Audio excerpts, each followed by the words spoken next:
So hello students, welcome back to another new video. तो finally MBA की cap round 2 की जो seat acceptance process है वो स्टार्ट हो चुकी है।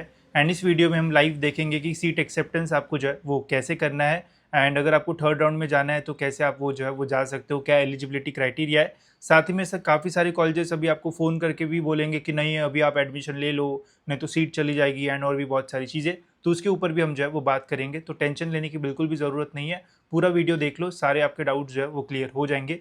सबसे पहले तो आपको ये देखना है कि आपको कैप राउंड 2 में कौन सा कॉलेज जो है वो मिला है। ये देखने के लिए आप देख सकते हो लेफ्ट हैंड साइड में आपको ऑप्शन मिलेगा कैप राउंड 2 अलॉटमेंट प्रिंट। इसके ऊपर आपको जो है वो क्लिक करना है। यहाँ पे आप देख सकते हो कौन सा कॉलेज आपको जो है वो मिला है।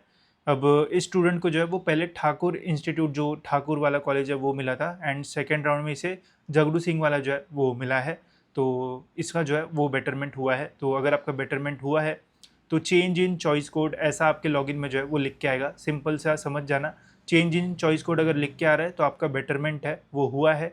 Change in choice, no change in choice code अगर लिख के आ रहा है तो समझना कैप राउंड 1 में जो कॉलेज मिला है वही आपको कैप राउंड 2 में जो है वो मिला है। ठीक है। बाकी फिर यहाँ पे सीट टाइप वगैरह देखने को मिल जाएगी। आप में से काफ़ी सारे लोगों का सीट टाइप भी चेंज हुआ होगा। हो सकता है आपको पहले ओबीसी की सीट मिली है एंड सेकंड राउंड में आपको ओपन का, same college but seat type open का मिला होगा। तो उससे कोई घबराने की ज़रूरत नहीं है। फीस आपको कैटेगरी का जिससे आपने अप्लाई किया है वही जो है वो पे करने की ज़रूरत है। टेंशन वगैरह जो है वो मत लेना। ठीक है। तो ऐसे आपको जो कॉलेज है वो चेक करना है। अब सीट एक्सेप्टेंस प्रोसेस के लिए लेफ्ट हैंड साइड में आप देखो self verification and seat acceptance status for cap round 2 का आपको जो ऑप्शन है वो मिलेगा। तो इसके ऊपर क्लिक करना। पहले मैं आपको ये प्रोसेस बता देता हूँ, फिर हम बेटरमेंट एंड फ्रीज के बारे में और डिटेल में बात करेंगे तो आपके डाउट्स जो है वो क्लियर हो जाएंगे। तो देखो इसने फर्स्ट राउंड में जो है वो बेटरमेंट जो है वो किया था। ठीक है। तो अभी हम देखेंगे कि 1000 रुपीज़ हमें जो है वो फिर से लगते हैं या फिर नहीं। तो देखो सबसे पहले यहाँ पे सेल्फ ARC, तो इसके ऊपर हमें क्लिक करना है। तो यहाँ पे हम अपना पहले सेल्फ वेरिफिकेशन जो है वो कर लेंगे। तो सारी चीज़ें तो करेक्ट ही है, तो करेक्ट करेक्ट पे जो है वो क्लिक करो। अगर आप टू बी करेक्ट करते हो ना तो फॉर्म जो है वो उसी मतलब उधर चला जाता है FC सेंटर में, और आप बेटरमेंट एंड फ्रीज नहीं कर पाओगे। तो ये थोड़ा ध्यान से सारी करेक्ट करेक्ट ही जो है वो करना, नहीं तो बाद में प्रॉब्लम हो सकता है। फिर वेरीफाइड भी, यहाँ पे भी आपको वेरीफाई वेरीफाई वेरीफाई जो है वो कर देना है। एंड वीडियो को लाइक वाइक किया करो भाई। ठीक है। तुम्हारे लिए मैं सारे टाइम टू टाइम वीडियोस बनाता हूँ। ये होने के बाद प्रोसीड टू नेक्स्ट पे आपको क्लिक करना है, ओके पे क्लिक करना है। देन यहाँ पे आपको देखो फिर से हमें जो ऑप्शन है वो देखने को मिल रहा है। ठीक है। अब ऑप्शन यहाँ पे जो है वो क्या आ रहा है, बेटरमेंट का ऑप्शन आ रहा है एंड फ्रीज का ऑप्शन जो है वो आ रहा है। अब बेटरमेंट एंड फ्रीज का ऑप्शन उन्हें ही आएगा जिनको मतलब जो टॉप 3 प्रेफरेंस है उनके अलावा कॉलेजेस मिले होंगे तो ही आपको जो है वो ऑप्शन आएंगे। अगर आपको टॉप 3 में से कोई कॉलेज मिला होगा तो आपका ऑटो फ्रीज हो जाएगा, आपको उसी कॉलेज में जो एडमिशन है वो लेना पड़ेगा। ठीक है।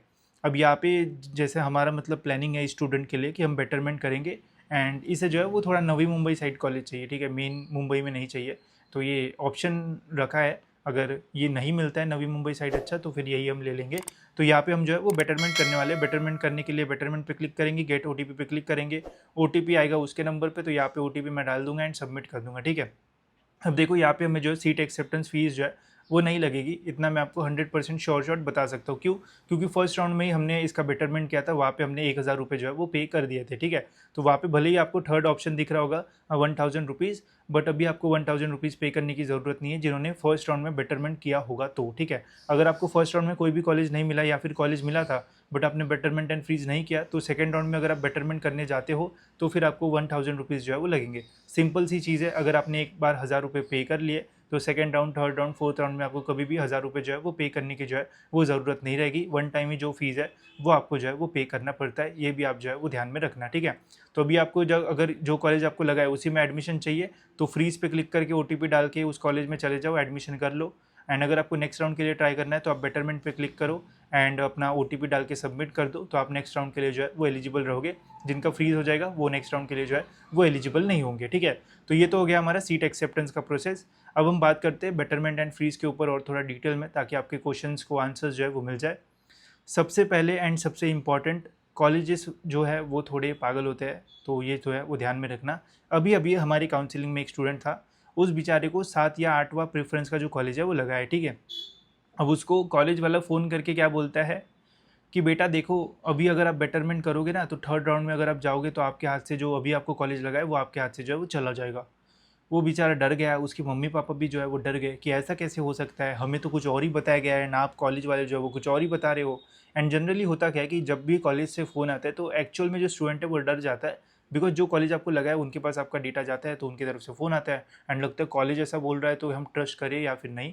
तो देखो मैं अभी आपको जो बोल रहा हूँ वो रूल्स के अकॉर्डिंग है, तो ऐसा अगर आप करोगे तो कोई भी प्रॉब्लम नहीं आएगा, कोई भी आलतू फालतू कॉलेज की सुनने की जो है वो ज़रूरत नहीं है। बिकॉज उनका काम है जल्दी से जल्दी एडमिशन भरना एंड ज़्यादा वेट नहीं करना। आपका काम है बेस्ट से बेस्ट कॉलेज मिलाना ताकि आपको फिर बाद में प्लेसमेंट वगैरह अच्छा मिले। तो अभी मैं ध्यान से सारी चीज़ें बताता हूँ, आप ध्यान से सुनना ताकि आपको कोई प्रॉब्लम ना आए। अभी सिंपल सी चीज़ है, मैं आपको सिचुएशन वाइज बताता हूँ। सपोज़ करो कि आपको कैप राउंड 1 में कोई भी जो कॉलेज है वो नहीं मिला, कैप 1 में आपको कोई भी कॉलेज जो है वो नहीं मिला, कैप 2 में आपको कोई कॉलेज जो है वो मिला है। सपोज़ करते हैं कि वाई नाम का एक जो कॉलेज है वो आपको मिला है एंड ये जो है वो अदर देन 3 प्रेफरेंस के बाद वाला कॉलेज है, तो आपको लॉगिन में जो है वो बेटरमेंट एंड फ्रीज के जो ऑप्शन है वो मिलेंगे। तो अगर आपको थर्ड राउंड में ट्राई करना है तो आप जो है वो बेटरमेंट पे क्लिक करो। आप पहली बार बेटरमेंट कर रहे हो तो आपको सीट एक्सेप्टेंस फीस लगेगी, ठीक है। तो आप 1000 रुपीज़ पे कर लो, बेटरमेंट कर लो। आप कैप 3 के लिए जो है वो एलिजिबल रहोगे। कैप 3 का जब आप फॉर्म भरोगे तो जो कॉलेज आपको कैप 2 में लगा है वो लास्ट नंबर पे रहेगा एंड जो कॉलेजेस आप कैप 3 में डालोगे ट्राई करना जो कॉलेज आपको लगा है उससे बेटर कॉलेजेस ही आप जो है वो डालो। अगर कैप 3 का जब रिजल्ट लगता है तो बेटर कॉलेज मिलता है, तो जो बेटर कॉलेज मिलेगा आपको कैप 3 में वो आपके पास जो है वो रहेगा एंड कैप 2 में जो आपको कॉलेज लगा था वो आपके हाथ से जो है वो चला जाएगा, ठीक है। बट सपोज़ अगर कैप राउंड 3 में कोई बेटर कॉलेज आपको जो है वो नहीं लगता है तो जो कैप राउंड 2 में आपको कॉलेज लगा था वही आपको कैप राउंड 3 के रिजल्ट में सेम कॉलेज जो है वो अलॉट होगा, ठीक है। तो बैकअप में कॉलेज हमेशा रहता है, अगर आप बेटरमेंट करते हो तो टेंशन लेने की जो है वो ज़रूरत नहीं है। तो ये हो गया अपना पहला सिचुएशन। दूसरा सिचुएशन ऐसा हो सकता है कि सपोज़ करो आप एक बढ़िया स्टूडेंट हो, आपको कैप राउंड 1 में वाई नाम का कॉलेज मिला, कैप राउंड 2 में आपने बेटरमेंट किया, बेटरमेंट करके बढ़िया लिस्ट आपने बताई, कैप राउंड 2 में आपको बेटरमेंट मिला, कैप 1 का कॉलेज आपके हाथ से चला गया एंड कैप राउंड 2 में आपको और बढ़िया कॉलेज जो है वो मिल गया।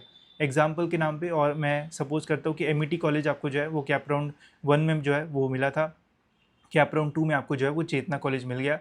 तो भी यहाँ पे आपका बेटरमेंट हुआ तो कैप राउंड 1 का कॉलेज आपके हाथ से चला जाएगा एंड कैप राउंड 2 में आपको जो कॉलेज मिला है वो आपके पास जो है वो रहेगा, ठीक है। अब कैप राउंड 2 में आपको बढ़िया कॉलेज जो है वो मिल चुका है बट अभी भी आपकी जो भूख है वो गई नहीं है, आपको और बेटर कॉलेज चाहिए। आप फिर से जो है वो बेटरमेंट करते हो क्योंकि आपको other than third preference college लगा होगा तो आपके पास बेटरमेंट फ्रीज का ऑप्शन आएगा। तो अभी अगर आप यहाँ पे बेटरमेंट करते हो तो चेतना आपका बैकअप में जो है वो रहेगा। कैप राउंड 3 के लिए आप जो है वो एलिजिबल रहोगे। कैप राउंड 3 में आप जब फॉर्म भरोगे तो यहाँ पे जो चेतना कॉलेज है वो ऑटोमेटिकली लास्ट नंबर पे जो है वो आएगा। यहाँ पे आप चेतना से बेटर कॉलेजेस ही जो है वो डालना। सपोज़ करो कि अगर आपको बेटर कॉलेज लगता है, सपोज़ करो कि आपको SIES लग गया तो कैप राउंड 3 में आपको SIES जो है वो मिल जाएगा, चेतना आपके हाथ से जो है वो चला जाएगा, ठीक है। बट सपोज़ करो आपको कैप राउंड 3 में कोई बेटर कॉलेज नहीं मिलता है तो जो चेतना आपको कैप राउंड 2 में मिला था वही कॉलेज आपको जो है वो कैप राउंड 3 में जो है वो मिल जाएगा, ठीक है। तो होप सो ये भी आपको जो है वो क्लियर हो गया होगा। इसके अलावा और एक सिचुएशन हो सकती है, सपोज़ करो एक स्टूडेंट है जिसको कैप राउंड 1 में जो है वो MIT कॉलेज मिला, उसने बेटरमेंट किया, कैप राउंड 2 में उसको सेम MIT कॉलेज ही जो है वो मिला, उसका बेटरमेंट जो है वो नहीं हुआ। यहाँ पे फर्स्ट राउंड में सेम ही कॉलेज मिला था, फर्स्ट राउंड में MIT मिला, सेकंड राउंड में बेटरमेंट करके सेम ही कॉलेज मिला। अब ये अदर देन थर्ड प्रेफरेंस होगा तो यहाँ पे भी आपको बेटरमेंट एंड फ्रीज के जो ऑप्शन है वो मिलेंगे। तो अगर आपको लगता है कि भाई MIT मिला है बट और मुझे ट्राई करना है चेतना या फिर SIES के लिए, तो फिर से आप जो है वो बेटरमेंट कर सकते हो। आप जो है वो कैप राउंड 3 के लिए जो है वो एलिजिबल रहोगे। कैप राउंड 3 का जब आप फॉर्म भरोगे तो फिर से जो MIT है वो आपके लास्ट नंबर पे रहेगा। आप बेटर कॉलेजेस ही जो है वो डालो, ठीक है। इसमें से अगर कोई कॉलेज लगता है बेटर में से, सपोज़ आपको चेतना लग गया तो कैप राउंड 3 में चेतना आपके पास जो है वो रहेगा, MIT आपके हाथ से जो है वो चला जाएगा। सपोज़ कैप राउंड 3 में कोई बेटर कॉलेज नहीं लगता है तो जो MIT है वही आपको कैप राउंड 3 में जो है वो मिलेगा, ठीक है। तो सिंपल सी चीज़ है गाइस, कैप राउंड 3 तक मैंने आपको सारी जो चीज़ है वो क्लियर कर दी है। आई डोंट थिंक अगर आप मतलब आपने MBA का एग्ज़ाम दिया है यानी ये सारी चीज़ें आपने सुन ली है तो आपके मन में कोई भी और जो डाउट है वो होगा। एंड ऐसे स्टूडेंट जिनको कैप 1 में भी कोई कॉलेज नहीं लगा एंड कैप 2 में भी कोई कॉलेज नहीं लगा वो डायरेक्ट कैप राउंड 3 के लिए जो है वो एलिजिबल हो गए, ठीक है। तो इतनी सिचुएशन हो सकती है और तो कोई सिचुएशन जो है वो नहीं होगी। और एक जितना मेरा दिमाग चल रहा है और एक सिचुएशन ये भी हो सकती है कि सपोज़ करते हैं कि आपको कैप राउंड 1 में MIT कॉलेज जो है वो लगा, ठीक है। कैप राउंड 2 में आपको फिर से एक कोई कॉलेज लगा, सपोज़ करो चेतना कॉलेज आपको जो लग गया एंड आपको बेटरमेंट एंड फ्रीज करने के लिए 2 या 3 दिन का जो टाइम मिलता है, इस टाइम में आप जो है वो दिन भर सोए थे या फिर आपको मिर्गी का कुछ भी हो गया, पागल हो गया आप, मतलब पता नहीं गड्ढे में गिर गए, कुछ भी हो गया, आपको टाइम ही नहीं मिला बेटरमेंट एंड फ्रीज करने का, ठीक है। तो आपने क्या किया, आपको कॉलेज बेटर तो मिल गया बट आपने कैप राउंड 2 में बेटरमेंट एंड फ्रीज में से कोई भी जो ऑप्शन है वो चूज़ नहीं किया। तो इस कंडीशन में क्या होगा, आपका कैप राउंड 1 का भी जो कॉलेज है वो चला जाएगा, कैप राउंड 2 का भी जो कॉलेज है वो चला जाएगा। कैप राउंड 3 के लिए आप जो है वो एलिजिबल रहोगे बट आपके पास बैकअप में कोई भी जो कॉलेज है वो नहीं रहेगा। क्यों? क्योंकि आपने बेटरमेंट एंड फ्रीज में से कोई भी जो ऑप्शन है वो चूज़ नहीं किया, ठीक है। तो फ्रीज करोगे तो वैसे भी आप कैप राउंड से बाहर हो, आप एडमिशन लेना पड़ेगा। बेटरमेंट आपने नहीं किया इसलिए आप कैप राउंड 3 के लिए जो है वो फिर एलिजिबल तो रहोगे, बट आपके पास ये बैकअप में जो कॉलेज है वो नहीं रहेगा, ठीक है। तो अगर आपको बैकअप में कॉलेज चाहिए तो बेटरमेंट करो, ठीक है। सिंपल सी चीज़ है। मैंने सारी सिचुएशन जितना भी हो सकता है, जितना भी आपका दिमाग चल सकता है, वो सब कुछ जो है वो मैंने बता दिया है। अगर आप ध्यान से सुने होंगे तो आपके सारे जो डाउट्स है वो जो है वो क्लियर हो गए होंगे। एंड ये सारी चीज़ें मैंने पहले भी आपको जो है वो काफ़ी टाइम बताई है।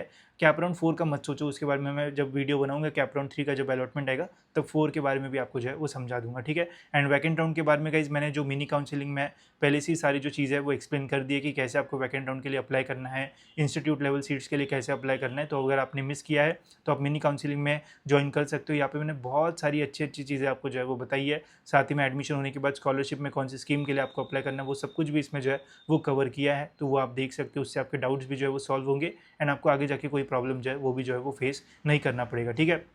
तो होप सो दोस्तों आपके सारे जो डाउट्स है वो क्लियर हो गए होंगे। अगर वीडियो अच्छा लगा होगा तो लाइक ज़रूर से कर देना एंड ऐसी वीडियोस के लिए इस चैनल को सब्सक्राइब जरूर से कर लेना, ताकि आपको आने वाले टाइम में कभी भी कोई भी जो प्रॉब्लम है वो ना आए। तो मिलते हैं दोस्तों ऐसी और एक इन्फॉर्मेटिव वीडियो में।